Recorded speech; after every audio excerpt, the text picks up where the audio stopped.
ಈ ರಾಜ್ಯದ ಸಂಪತ್ತನ್ನು ಉಳಿಸಬೇಕು ಅಂತ ಹೇಳಿ. ಅದರ ಪ್ರತಿಫಲ ನನಗೆ ದೊರಕಿತ್ತು. ಅವತ್ತಿನ ಸರ್ಕಾರದಲ್ಲಿ 4 ಕೇಸ್ಗಳನ್ನು ನನ್ನ ಮೇಲೆ ಹಾಕಿದ್ರು. ಅದು ಒಂದು ಭಾಗ. ಸಿದ್ದರಾಮಯ್ಯವ್ರಿಗೆ ಕೇಳಲಿಕ್ಕೆ ಬಯಸ್ತೀನಿ, ಕಾಂಗ್ರೆಸ್ ನಾಯಕರುಗಳಿಗೆ ಕೇಳಲಿಕ್ಕೆ ಬಯಸ್ತೀನಿ. ಈಗ ಸಿದ್ದರಾಮಯ್ಯವ್ರ ಮೇಲೆ ನೆನ್ನೆ ಜಸ್ಟ್ ಒಂದು ಗವರ್ನರ್ ಅವರಿಂದ, ಸಂವಿಧಾನದ ಹೆಡ್ ಅವರು, ಯಾವೊಂದು ಪ್ರಾಸಿಕ್ಯೂಷನ್ಗೆ ಸ್ಯಾಂಕ್ಷನ್ ಕೊಟ್ಟಿದ್ದಾರೆ ಅಂತೇಳಿ, ಪ್ರಾಸಿಕ್ಯೂಷನ್ಗೂ ಅಲ್ಲ, ತನಿಖೆ ಮಾಡಲಿಕ್ಕೆ ಕೊಟ್ಟಿರ್ತಕ್ಕಂಥದ್ದಕ್ಕೆ ನಿನ್ನೆಯಿಂದ ಏನೋ ರಾಜ್ಯದೊಳಗೆ ಸಂವಿಧಾನದ ಬಿಕ್ಕಟ್ಟು, ರಾಜ್ಯ ಸರ್ಕಾರ ಅಸ್ಥಿರಗೊಳಿಸೋದು ನಡೆಸ್ತಾ ಇದ್ದಾರಲ್ಲ ಪ್ರತಿಭಟನೆ. ಪಾರ್ಲಿಮೆಂಟ್ನಲ್ಲಿ ನಡೆಸಿದಾರಲ್ಲ, ಸಂವಿಧಾನವನ್ನು ಸರ್ವನಾಶ ಮಾಡೋಕೆ ಕೊಟ್ಬಿಟ್ಟವ್ರೆ ಬಿ ಜೆ ಪಿಯವರು. ಓದ್ ತಗೊಳಕ್ಕೆ ಬಂದ್ರಲ್ಲಪ್ಪ ಸಂವಿಧಾನದ ಬುಕ್ ಹಿಡ್ಕೊಂಡು ಪಾರ್ಲಿಮೆಂಟಿಗೆ. ಹಾಂ, ಕೆಂಪು ಕಿಟ್ಟು ಇದೆ ಸಂವಿಧಾನದ ರಕ್ಷಣೆ. ನೆನೆಯಿಂದ ಪ್ರಾರಂಭ ಮಾಡಿದಿರಲ್ಲ.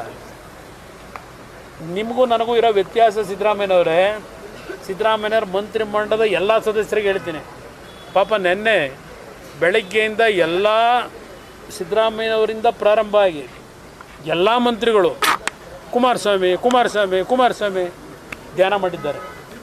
ಅಂದರೆ ನವೆಂಬರ್ ತಿಂಗಳಿನಲ್ಲಿ ಕುಮಾರಸ್ವಾಮಿ ಮೇಲೆ ನಾವು ಗವರ್ನರ್ ಮುಂದೆ ಒಂದು ಪ್ರಾಸಿಕ್ಯೂಷನ್ಗೆ ಸ್ಯಾಂಕ್ಷನ್ಗೆ ಕಳಿಸಿದ್ದೀವಿ ಅಂತ. ಯಾರು ಕಳಿಸಿದ್ದದು? ಪ್ರಾಸಿಕ್ಯೂಷನ್ ಅವಶ್ಯಕತೆ ಇದೆಯಾ? ನಾನು ಅದಕ್ಕೆ ಮೊದಲೇ ಹೇಳಿದ್ದು, 2011 ಒಂದು ಭಾಗ, 2006ರಲ್ಲಿ ನಾನು ಮುಖ್ಯಮಂತ್ರಿಯಾದ 2 ತಿಂಗಳಿಗೆ, 2 ತಿಂಗಳು ಆಗಿರಲಿಲ್ಲವನ್ನಲ್ಲ ಬಿಟ್ಟಣ, 150 ಕೋಟಿ ಆಗೋಣ, 150 ಕೋಟಿ ಹಣ ಸಂಗ್ರಹ ಮಾಡಿದ್ದೇನೆ ಗಣಿಗಾರಿಕೆ ಮಾಲೀಕರ ಹತ್ರ ಅಂತ ಹೇಳಿ ನನ್ನ ಮೇಲೊಂದು ಆಪಾದನೆ ಬಂತು.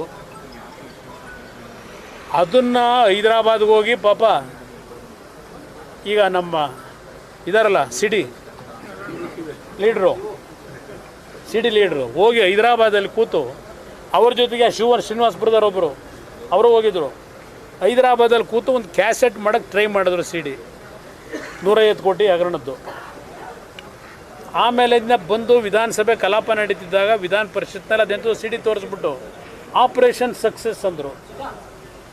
ನನ್ನ ಮೇಲೆ 150 ಕೋಟಿ ಹಗರಣದ ಆಪಾದನೆ ಬಂದಾಗ ಇನ್ನು ಜಗದೀಶ್ ಶೆಟ್ಟರು ಬದುಕಿದ್ದಾರೆ, ಅಶೋಕ್ ಬದುಕಿದ್ದಾರೆ, ಅರವಿಂದ್ ನಿಂಬಾವಳಿ ಬದುಕಿದ್ದಾರೆ.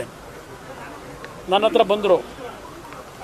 ಯಾರೋ 2 ಬಳ್ಳಾರಿಯ ಅಧಿಕಾರಿಗಳನ್ನು ವರ್ಗಾವಣೆಯನ್ನು ಮಾಡಿದ್ದೆ, ಅವ್ರನ್ನ ಅಲ್ಲಿಗೆ ಮತ್ತೆ ರಿಟೆನ್ಷನ್ ಮಾಡಿ ಆ 150 ಕೋಟಿ ಹಗರಣ ಆಪಾದನೆ ಮಾಡಿದ್ದನ್ನು ಕ್ಷಮೆ ಕೇಳ್ತೀವಿ ಅಂತ. ನಥಿಂಗ್ ಡೂಯಿಂಗ್ ಅಂದೆ. ಸಿದ್ದರಾಮಯ್ಯವರೇ, ನಥಿಂಗ್ ಡೂಯಿಂಗ್, ಮುಖ್ಯಮಂತ್ರಿಯಾಗಿ ವರ್ಗಾವಣೆ ಮಾಡಿದ್ದೇನೆ, ಬದಲಾವಣೆ ಮಾಡಲ್ಲ ಅಂತ. ನನ್ನ ಮೇಲೆ ಹೋದ್ರಲ್ಲಪ್ಪ ವಿಧಾನಸಭೆಯಲ್ಲಿ ಚರ್ಚೆ ತಗೊಂಡ್ರಲ್ಲ ಸಬ್ಜೆಕ್ಟು. ನಾನು ಅವತ್ತೇನು ಹೇಳಿದೆ, ವಿಧಾನಸೌಧ ಕಡತ ತೆಗೆದು ನೋಡಿ, ಅದೆಲ್ಲ ಪಾಪ ಸ್ಕ್ರೀನ್ ಹಾಕ್ಸಿದ್ರಲ್ಲ ಮೊನ್ನೆ ಮೈಸೂರಿನಲ್ಲಿ ನಮ್ಮ ಸಿ ಡಿ ಶಿವು, ಅದನ್ನು ಯಾಕೆ ಹಾಕಲಿಲ್ಲ ಗೊತ್ತಿಲ್ಲ. ನಾನು ಅವತ್ತು ಹೇಳಿದೆ, ನನ್ನ ಹಿಂದೆ ಇರ್ತಕ್ಕಂಥ 124 ಜನ ಶಾಸಕರುಗಳ ಬೆಂಬಲವನ್ನು, ರಕ್ಷಣೆಯನ್ನು ಪಡೆದು ನಾನು ಈ 150 ಕೋಟಿ ಹಗರಣದ ರಕ್ಷಣೆ ಪಡೆಯಲ್ಲ. ಪ್ರಾರಂಭ ಮಾಡಿ ವಿರೋಧ ಪಕ್ಷದಲ್ಲಿ ಏನು ಕೂತಿದ್ದೀರಿ, ಏಕಾಂಗಿಯಾಗಿ ಎದುರಿಸ್ತೀನಿ ಅಂತಕ್ಕಂಥ ಪದ ಬಳಸಿದ್ದೇನೆ ಸಿದ್ದರಾಮಯ್ಯನವರೇ. ಏಕಾಂಗಿಯಾಗಿ ಎದುರಿಸ್ತೀನಿ ಅಂತ ಹೇಳಿ ಇವತ್ತು ಕಡತ ತೆಗೆದು ನೋಡಿ ನಿಮ್ಮ ವಿಧಾನಸಭೆ ಕಲಾಪದಲ್ಲಿ ಏನು ಹೇಳಿದ್ದೇನೆ ಅಂತ ಹೇಳಿ. ಎದುರಿಸಿದೆ ನಾನು. ಸ್ಟ್ರೈಕ್ ಮಾಡಿ ಅನ್ನಲಿಲ್ಲ, ನಮ್ಮ ಕಾರ್ಯಕರ್ತರಿಗೆ ಬೀದಿಲಿ ಬೆಂಕಿ ಹಚ್ಚಿ ಅಂತ ಹೇಳಲಿಲ್ಲ, ಆಯಿತಾ. ನನ್ನ ಮೇಲೆ ನಂತರ 4 ಕೇಸ್ ಹಾಕಿದ್ರು. ಯಾವುದೋ ಒಂದು 4 ಡಿನೋಟಿಫಿಕೇಷನ್ದು, ಇನ್ನೊಂದು 2 ಸಾಯಿ ವೆಂಕಟೇಶ್ವರ ಜಂತ್ಕಲ್ ಮೈನಿಂಗು. ಜಂತ್ಕಲ್ ಮೈನಿಂಗ್ದು 150 ಕೋಟಿ ಹಗರಣದ್ದು ಹೈಕೋರ್ಟ್ನಲ್ಲಿ ಏನು ಆದೇಶ ಕೊಟ್ಟಿದ್ದಾರೆ, ಕ್ವಾಶ್ ಮಾಡಿದ್ರು ಹೈಕೋರ್ಟ್ನಲ್ಲಿ. ಜಂತ್ಕಲ್ ಮೈನಿಂಗ್ ಸಂಬಂಧಪಟ್ಟಿದ್ದು 150 ಕೋಟಿ ಹಗರಣ, ಇದೆಲ್ಲ ಬೋಗಸ್ ಅಂತ ಹೇಳಿ. ಸಾಯಿ ವೆಂಕಟೇಶ್ವರ ಅದು ತನಿಖೆ ಮಾಡ್ಕೊಳ್ಳಿ ಅಂತ ಹೇಳಿದ್ರು.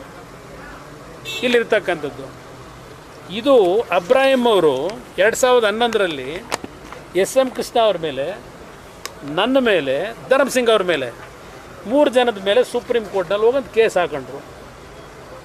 SM ಕೃಷ್ಣ ಅವರು ಸ್ಟೇ ತಗೊಂಡಿದ್ದಾರೆ, ಧರ್ಮಸಿಂಗ್ ಅವರು ಇಲ್ಲ ನಮ್ಮ ಮುಂದೆ.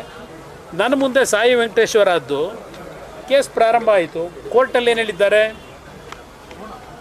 ಕೋರ್ಟಲ್ಲಿ ಏನು ಹೇಳಿದ್ರು ಇಲ್ಲಿ? By order dated 3/2/2014 the Honorable Supreme Court has directed listing of the matter along with SLP criminal number so and so SM Krishna versus the state of Karnataka.